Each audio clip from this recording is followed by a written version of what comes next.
Welcome, everybody, and thank you for tuning in to another episode of From Average to Savage. This is your host, Jose Vivanco, and we will be talking about sleep today. So, since you're a kid, everybody always tells you to get a good night of sleep, but nobody seems to explain to you why. So, that's something that we're going to talk about today, and I'm going to tell you a little bit about my experiences and the things that my fiance and I have changed for ourselves and for our children, and the benefits that we have received from it so far. So sleep has a lot of benefits for us in our recovery process. That's basically when your body recovers from everything that you've done throughout the day. So if you have a really good workout, but then you're only getting 2 to 3 hours of sleep, you're really not getting ahead. It's pretty common knowledge that your muscles and everything repair when you're sleeping, mostly on deep sleep. And there's more to it than that. It's not just your muscles that are recovering, it's your brain, everything else. There's so many things that are so good for you when you get a good quality sleep. So it's not so much about the time, it's about the quality. You could be sleeping 8 hours a day, or a night I should say, 8 to 10 hours a night, and you might still feel pretty bad the next morning. You might still be tired, you might be in a bad mood. You might be one of those people that need their coffee and don't want to talk to anybody until they get their coffee in because they're just grumpy. So that's because you're sleeping long, but your quality is not that good. So the quality, it's the most important thing about your sleeping. High quality sleep fortifies your immune system. So if you're getting sick very often, it could very well be a factor if you're not sleeping well enough. It also balances all your hormones, which is huge for your body. And something that most people don't know is that it boosts your metabolism. According to the Canadian Medical Association, sleep deprivation is directly related to the inability to lose weight. You get that? That's crazy, isn't it? Well, melatonin, it's a hormone, as you all know, that is normally known for helping you falling asleep, but it does so much more than that. According to a study, melatonin is a huge fat burner. It's a natural fat burner. So, I mean, that alone should be a good reason for you to want to be getting much better sleep if that's what you're after. Not only that, it also increases your physical energy throughout the next day, and it also improves your function of your brain. So if you have, and you've probably noticed this, the nights that you have really bad sleep and you're super tired, you're very slow the next day, and not just energy wise, your brain seems to take longer to process things and to be able to get you to do the things that you want to do. Poor sleep also makes you crave things. So there is a survival mechanism because your brain needs glucose, right? So it's something that your brain runs on. So when you're super tired and your brain starts to realize, okay, man, like I need energy, like I need something to do here, like do something about it. You end up craving more sugary foods, and the reason for that is because your brain already knows, okay, Jose likes donuts and Jose likes pizza, and I know that I can get a lot of glucose out of the donut. So I'm going to make him want a donut because I need that glucose in me right now. So that is completely related to your lack of sleep. I don't know if anybody else has noticed, but ever since I found out about this, I've paid more attention to my cravings. And I can tell you 100% that my cravings for sugary stuff only come when I'm tired. And sometimes it's not even I'm tired, like I could go to bed right now, but you just don't feel at your 100%. And that's the reason why. It's because it's just a survival mechanism. It's your brain telling you, I need that glucose. I need the energy right now, and I don't have any of that because you slept like, really bad last night. Sleep plays a huge part in the functions of our DNA and RNA. These two mechanisms have been proven to be regulated by your circadian clock or your circadian timing system. The circadian timing system is kind of what most people would call their internal clock, which is, you wake up when the sun comes out and then you go to sleep when the sun goes down. And it's huge because we are humans. Like we are just mammals that have it in our genes to work with this clock. If you think back to our ancestors, when there was no other source of lights, that's the only time that we were able to do anything productive, because at night you couldn't see anything because it was super dark. So this circadian timing system will take care of your serotonin, which is a neurotransmitter, and that's what normal people call your happy side. That's the serotonin when you're super pumped up. You have high levels of this, and that's all controlled by the circadian timing system, which is, you feel this way when you're awake, when you're supposed to be awake. So two of the hormones that are controlled by this clock is your cortisol and your melatonin. So cortisol, it's got a pretty bad name right now. A lot of people say that if your cortisol levels are super, high, you're stressed, because it is a stress hormone, but it's a natural stress hormone. So it's something that we need to get up. It's something that, gets you going throughout the day. The problem with cortisol, though, is that if you have too much of it or too little of it, that's when it starts to create issues in your body. And the best way to regulate this is by making sure that you have a really good night of sleep, good quality sleep. And like I've mentioned before, melatonin's got so many benefits, so many benefits, including, like I said, the losing weight part of things, the fat burning part of things, and it's just super important in your body. Cortisol and melatonin work opposites. So when your melatonin levels are high, your cortisol levels are low, or they're supposed to be low. And then vice versa, right? So throughout the day, as the sun is coming out, in the first couple of hours, your body starts to produce the cortisol that it needs to work throughout the day, and your melatonin levels will go down.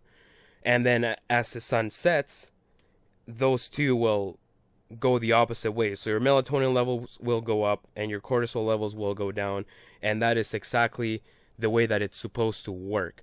But there's an issue. A lot of these things, because they are, how do I say this? They are influenced by the sun and your sun exposure and your light exposure. In a society like we have today, where we are able to have high levels of lights throughout the entire day, 24 hours. You turn a light bulb and it can be on all night, and your body will not be able to process and work with these hormones the way they're supposed to. They're not going to be able to make the transfer into melatonin if all you've done throughout the day is get nothing but exposure from artificial lights, which is a huge reason why it's so important for you to get that sunlight. And I get it. I live in Edmonton, Alberta, in Canada, for those that don't know where that is. And our winters are terrible. We get like 5 hours of sunlight and that's it. And like even right now, it's snowing outside and it's super cloudy. So it feels like, you're not going to be getting that exposure, but your body can still detect the light. You're still getting exposure throughout an overcast day like today. It won't be as much, but your body will still be able to know that it's daytime. Like you can look outside and be like, oh yeah, it's the middle of the day. Well, in my case, it's the morning, but you know that it's daytime. You know it because you can feel it, you can see it. And you're getting all your vitamins at the same time, right? Like your vitamin D and stuff that comes from the sun. So that's one of the things that make your sleep quality poor, is to not have that exposure, and then to have this artificial light exposure throughout the day will just throw off your melatonin and your cortisol levels out of whack. It's just not a natural thing, it's not a natural source of light. When you're getting just light bulbs and stuff, you just don't get the benefits at all. None. So a study has shown that a couple of hours of the beginning of your day to get sun exposure is one of the best times that you can get it, because that's when your body will kick in your cortisol and will lower your melatonin, and then the cycle will begin at the right time. So when the sun sets, or it's basically time for you to go to bed, these will be on their way down already, or your cortisol level will be on the way down and your melatonin will already be on the way up. So the study says that the best time to get sun exposure is from 6:30 till about 8 or 8:30, which doesn't really work for everybody. That's why I say that, as soon as the sun rises, that's the best time for you to do it, to get that sun exposure. And I get it. We all live busy lives. I work in a shop that has nothing but artificial lights all over the place. But on your breaks, go outside. Go outside. Go in the summer. Go eat your lunch at the picnic table if they have one. Make sure that you're getting this exposure to the sun. It's very, very important for you, and it's very good for your sleep. Some of the things that I have done for myself and my fiance to help us sleep is we have blacked out a room. And the reason why we've blacked out a room, like I have on the picture on Instagram, is because artificial light will still throw your hormone levels out of whack. So, like I've mentioned before, so like even we have a street light that is literally right outside our bedroom. So we have to do that because that little bit of light that gets through the blinds, they will throw our melatonin levels off. So, we were not able to get blacked out curtains. So I get it that I'm not asking you to go out and buy a blackout panels right away. What we did for the time being was just use a blanket, a fairly thick blanket, and we just put it on the wall, obviously blocking the window, not just a blanket on a wall. We have drywall here, so it's easy to just put a pin on both ends, and it has blacked out our room entirely. I'm not going to pretend like it was super easy, because at first it was pretty difficult for us to get through this, because you're so used to seeing that bit of light when you go to bed that when your entire room is black and all you can see is a very, very dim light from our alarm clock, it's just weird. It's different. You're breaking a habit and you're creating a brand new habit that is so much better for you. So it's totally, totally worth it. And like I said, I feel absolutely great. Now don't think that you can just throw a pillow over your head and let your partner watch TV or, have the lights on, or you try to go to bed with your lights on, which doesn't make sense to me, but whatever. Because we also have photoreceptors right on our skin.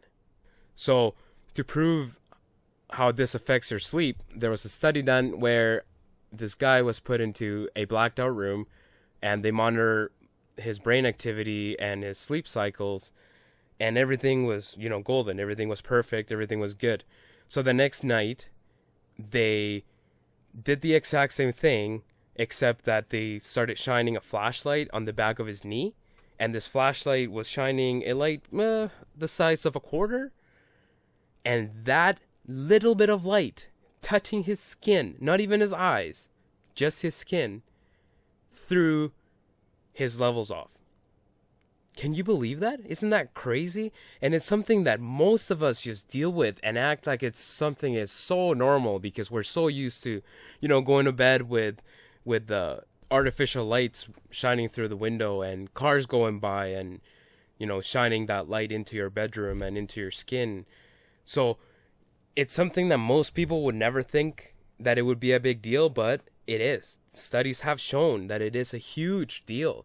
So it's very important to black out your room if you live in an area where there's a lot of cars driving by or you have a lot of artificial light coming in through the window. If you live in an acreage, for example, where there is no such thing and the only light that ever shines through your window is the moonlight, you're okay. You're totally, totally fine. To put things into perspective, the moon gives out a fraction of a lumen. And I mean, it is an artificial light, so from a natural point of view, that's totally normal. It's totally fine for your body. But when you look at a light bulb that's producing about 500 to 800 lumens, that is comparable to an overcast day. So your body will get thrown off because of the light that is receiving. It makes it think that it's the middle of the day. So everything just gets thrown right out of whack. So it's very important, again, like I've said multiple times already, that if you live in an area where you get a lot of artificial light, make sure you black out your room. This also applies to our children. There are studies, again, showing how having like a night light or a bedroom light or any sort of light on while you're, babies from just born to let's say up to 2 years old sleeping, they can cause vision problems. They can cause nearsighting and stuff like that. I won't give you the numbers. So I just want to tell you that, if you have a baby, make sure that they're also sleeping with the lights off. And if you have like a 6-year-old like myself, for example, I make sure that he goes to bed without any lights on because I want him to have the best sleep in the world, especially because he's going to school now and he needs to be able to process all of the things that he's learning. So I just make sure that his bedroom is blacked out as much as I can. So now, let's just say your bedroom is already blacked out. There is no artificial lights coming in from absolutely anywhere, but you're sitting there watching TV. Man, we did that for so long. We would fall asleep with the TV on. Didn't think much of anything. We live in a society nowadays where TVs and our phones are attached to your hip and they're with you everywhere. And I mean, you will be having a conversation with somebody and they'll pull out their phones and they will just look at it and go, We have an addiction to these things that I hate. And I've been guilty of that, but I can't stand this addiction to the phone. So a lot of people are going to bed watching TV or looking at their phones, but they're not realizing that blue light that this technology emits to make the screen bright enough for you to see it, they're also throwing your melatonin levels off because it's also very high in lumens that your body's like, oh, it's daytime. No, it's not. Yes, it is. No, it's not. I don't know what to do. So then your cortisol levels go high, and that gives you a really crappy quality of sleep. Now, I'm not going to pretend like we're very good at this because we really are not. We may not be watching TV in our bedroom anymore, but we are watching TV until we're ready to go to sleep. So, I mean, it's not much better. You should be trying your best, and I know it's hard. Trust me, I know it's very difficult, but you should do your best to not have any screen time at least, an hour and a half to 2 hours before you go to sleep. So if you're going to go to bed at 10 o'clock at night, 8 o'clock, shut it down, read a book, talk to your partner, go see your kids if they're still awake, do some, cleaning around the house, do whatever you need to do, but stay away from the TV and the phones. It's just so bad for you, and it throws off all your, like I said, your hormones and everything, and it's just not worth it. I mean, trust me, your phone will still be there the next morning when you wake up. Your phone will still be there the next day, and if it's not an emergency, I can guarantee you that whoever's texting you can wait. And I'm sure that if it's an emergency, they'll give you a phone call, and, you can deal with it then. So, do me a favor, and please just stay away from your phones. It's not that hard, but it is. I know it is. I'm terrible for it. I'm doing my best right now, but it is very hard. I'm not gonna pretend like it's the easiest thing to do, especially when you have a habit of going through your Twitter or your Facebook just before bedtime. But it's just useless. You're just wasting your life away by staring at these things all day long instead of spending time with the people around you. And again, it throws off your sleeping patterns. So why would you want to do that? There's no reason for that. Another thing that we've done and has been working pretty well for us is creating a routine. I mean, we do this for our kids when they're babies. You say, oh, okay, just give him a bath, give him a bottle or whatever, and put him to bed, and he'll sleep like a baby all night because he's so used to it. He realizes, oh, okay, I'm having a bath. Okay, it means that it's bedtime. That's what we need to do to help our sleep latency, which is how long it takes you to fall asleep. If you create a routine and you break out of your old routine, so you create a routine where you say, okay, it's this time of the day, now I'm going to go and do this thing, and then I'm going to walk into my bedroom, and I'm going to go to sleep right away. You create that routine, it becomes easier and easier and easier to fall asleep. All right? So your bedroom should be your sleep sanctuary. Like, you should not associate your bedroom with anything else but sleep and sex. And I told myself I wasn't going to get too much into the sex topic, but it also does help you. I mean, you realize, you notice that when you have sex, you do tend to fall asleep a little bit quicker and better after. And it's not just because you're tired. It's just the hormones that are released in your body after an orgasm, to be honest with you, that's the biggest thing. It's the orgasm.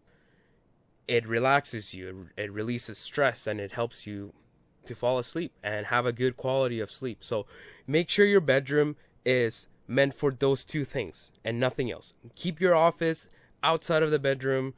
If you have your computer in your bedroom, get it the hell out of there, because it's just a distraction. And your bedroom should only be there for sleep and sex, and that's it. Nothing else.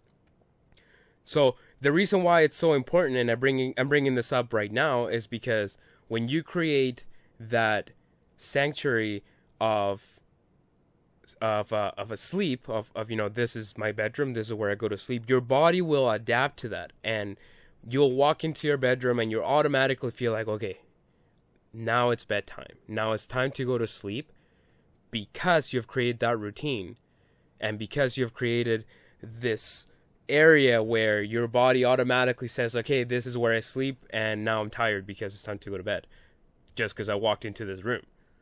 You look on Pinterest and you're like, wow, look at these bedrooms, and you see a lot of plants in there, and it looks like a spa, and try to do that in your bedroom.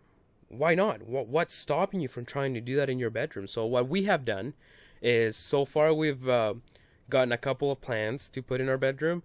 For Valentine's Day last week, I went out of the flowers. I mean, my kid bought my fiance flowers and got her a card and everything. But what I wanted to do for her was to get her plants. And I know it sounds weird, and a lot of people would be like, "What the hell, man? Like, why are you doing, buying plants for your fiance on Valentine's Day?" But I got her a jasmine vine. And a benefit of the jasmine is there is a study showing that the smell of the jasmine reduces stress, and that alone is a huge reason why having it in your bedroom is very good, because as you're sleeping, your stress levels are, being lowered, and then and that carries on into the next day. So another thing that we have purchased is what they call like a snake plant. And according to some of the research that I've done, the benefit of the snake plant in your bedroom is that it kind of works the opposite of most plants, and releases oxygen at night. So you're getting better air quality, which is super important as well.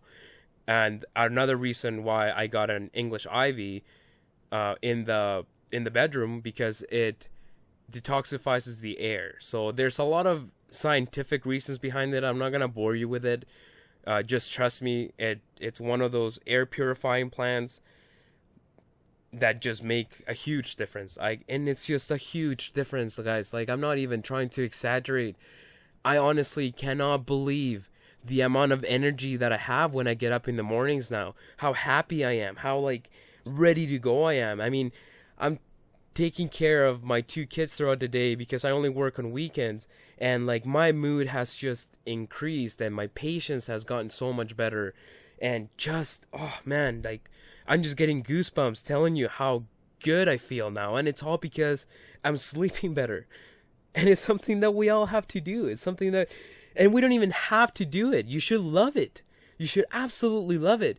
It's the one thing that you can control so easily by making little changes. And God, it just helps you so much. I've also gotten this, and this is not advertising by any means. I wish it was, but it's not. We got this Philips alarm clock that it recreates the sunrise, and it plays my fiance's favorite kind of music, which is not mine at all.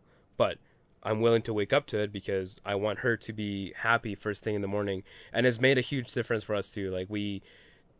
I think it's a big reason why we're not waking up as grumpy, I guess I should say. I don't know exactly how to explain it, but because it's such a gradual way of waking up, you're not getting kicked out of a cycle abruptly, and that makes a big difference on the way you feel the next morning. That's why when you put alarm clocks on your phone, is really not that good for you. You put an alarm clock on your phone, and what do most people do? They hit the snooze button over and over and over again. So that is throwing you're waking up like all over the place. So you're like, okay, I'm awake. No, I'm going back to sleep. I'm awake again. No, going back to sleep. And that just makes for a really bad day. It makes for a really low energy type of day. So if I were to recommend what to do, I'm not telling you to go out and buy this alarm clock, but one of the things that you should be doing is that if you're going to use your cell phone as an alarm clock, put it far away from you. Force yourself to get up, stretch, be happy that you're alive, be happy that it's another day and it's another opportunity to, get going. Like, it's such a beautiful thing to be alive. Like, and this is my goal, is to make sure that all of us are having a happy and healthy life, and just wake up and be like, man, isn't today a good day to be up? Yes, it is. Of course it is. You're alive. Everything is well, So put it away from you. Get up, stretch, smile, be happy. Start your day off with the right foot. Go over, turn your cell phone off. Go shower or do something, anything. Go brush your teeth. Do anything that is not going to make you go back to bed right away. The other reason why I recommend you to put your cell phones far away, and it's something that we have been working on, but not at full capacity, I guess, is your cell phones emit, and electronic devices in general emit EMFs, or electromagnetic fields, and these things can be pretty bad for you as well. They will interfere with the way that your cells communicate, so obviously that doesn't sound like a good thing at all. And a lot of people sleep with their phones attached to their heads. Like, imagine, man, you're putting something that is throwing off the communication between your cells right next to your head while you're sleeping. So throw that phone away as far as you can. If that's your alarm clock, if you're able to put a different kind of alarm clock, hopefully one with a red light, because it does not interfere with your photoreceptors as much, put it outside. Don't charge it in your bedroom. Charge it outside of your bedroom. Charge it in the kitchen. So first thing you gotta do in the morning when you get up is go down to the kitchen, make yourself a cup of coffee or something to eat or whatever it is, and then you get access to your phone. It would also help you not look at your phone before you go to sleep if it's not in your bedroom, right? So I'm not gonna touch too much on the EMFs, because we're still struggling with this, in the sense that we're still putting our phones in our bedroom. I'm making you guys a promise tonight that I will be putting my phone outside of my bedroom to charge, because I don't need it. We have an alarm clock. So I'm going to be doing that tonight, and I will tell you how I feel about it in the future. But definitely do that. Definitely keep your phone away from you as much as you can when it comes to bed. I also just mentioned another thing that will interfere with your sleep, and something that I've been working on. I know my fiance has a hard time with it, but I'm not having a hard time with it at all, and it's your caffeine intake. So I mentioned, if you're going to get up and go and make yourself a coffee, that's totally cool. I mean, I'm a coffee drinker by accident, and I will explain that in future episodes, how I came to become a coffee drinker. But coffee has a half-life of 8 hours. So to give you a bit of an idea what that means, is that if you're having, let's say, 100 milligrams of coffee, it takes 8 hours for your body to get rid of half of that. So if you're drinking coffee at 6 p.m, your body's not getting rid of the caffeine till 2 a.m, and your prime time to be asleep is between 10 o'clock at night and 2 a.m. So you're just screwing yourself right out of that window where all your hormones start to work the way they're supposed to. All your hormones that are supposed to be released during sleep are being released. They're not being released properly because of the caffeine in your system. So keep that in mind. If you're going to drink some coffee, make sure it's nice and early in the morning. Be done by like 2 o'clock in the afternoon, and don't touch it again. I know it's tough for some people, but just don't do it. It's just not worth it. It's not worth it. And trust me, if you're doing everything else that I've told you to do, and you're sleeping properly and you're getting a good quality of sleep, you're not going to need that caffeine past, 2 in the afternoon. Trust me, you won't even need the caffeine at all. I'm drinking the coffee because I like the taste. I'm not drinking it because I need it to go on with my day. That's not the reason why I'm having it at all. That also includes pop, just so you know, which is terrible for you, and I hope that you're not even drinking it at all, because, you know, if you're thirsty, drink water, man. It helps. It's good for you. There's a lot of benefits to drinking water, and there's a lot of negatives to drinking pop. So, you know, just stay away from that kind of stuff too. Something else that I would like to mention to you guys, and I'm not experiencing this right now, but it's for all my listeners that like to work out. So your body's temperature takes about 8 hours to regulate after exercise, especially after like a heavy workout where you're sweating, you know, you got a soaked shirt and you're just like, man, I had such a good workout today. Yeah, your body takes about 8 hours to regulate its temperature, and it has been proven, and there's studies behind this that tell you that your body temperature at bedtime should be fairly low. So you don't want to be super hot when you're going to bed, and you don't want to be sleeping under 30 blankets. So a study that they did with this, they grabbed a bunch of people with insomnia and clinically diagnosed with insomnia, and they realized that all of these people had a higher body temperature than the people that didn't have this issue with sleep. So what they did is that they lowered their temperature by 1 degree, and just that 1 degree showed how these people that have had issues with sleep for years were suddenly sleeping more than the average person and falling asleep faster by like 3 minutes. I know it doesn't sound like much, but that's quite a bit when you think of somebody that cannot fall asleep on their own are suddenly falling asleep faster than the average human. Like, that's crazy. And that's all because of your body temperature. So where I'm getting at with this is, you know, don't bundle up when you go to bed. You know, if you're looking like you're ready to go out in minus 40, you know, you're just not helping yourself. You're not helping yourself at all. It's really good for you to lower that body temperature. If you time your workout properly, once your body comes down from that temperature spike, it's actually sitting at its lowest temperature. So your temperature drops below the normal. So if you were to time it right, you know, I'd say that maybe working out at 2 p.m. would be very beneficial for you, but you'd have to time that perfectly. So the best time for you to work out, is first thing in the morning. Don't go to the gym at 8 o'clock at night. Do not go to a 24-hour gym at 2 a.m. because it's just not worth it. It's not worth it. Your sleep is way more important than that workout. You can always find time to go to the gym during the day when you're supposed to be awake and not doing heavy lifting at a time that your body needs to be resting. That's it for me for now. I will be continuing my education on this topic and much more. So I'll probably end up making another episode about this in the future. But these are the things that I have experienced. These are the things that I am doing that work. And the whole purpose of this channel is to see the health benefits on an average person that's turning into a savage when it comes to health. Thank you very much for listening. Oh, sorry, before I go, a lot of this information, I got it from a book by Shawn Stevenson. It's called Sleep Smarter, and it's amazing. And I totally recommend all of you guys to give it a read. Make sure you do your best at sleeping. Do all of the things that I told you. It doesn't require much.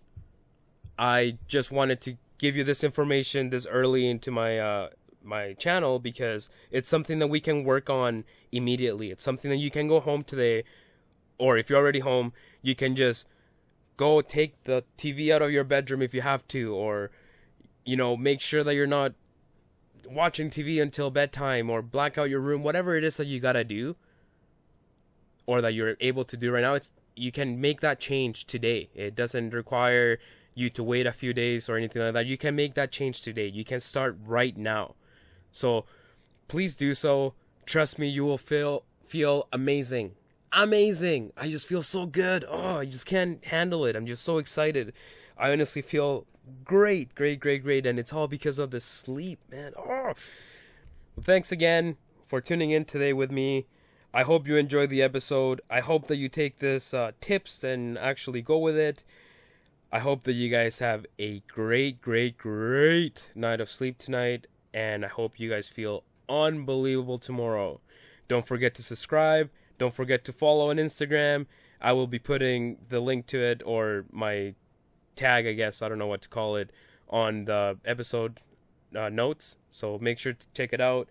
And I will also be adding the name of the book and who wrote it, just so you guys, in case you guys didn't understand or, didn't hear the name fast enough to write it down. So anyways, again, thank you very much for tuning in. Have a wonderful day.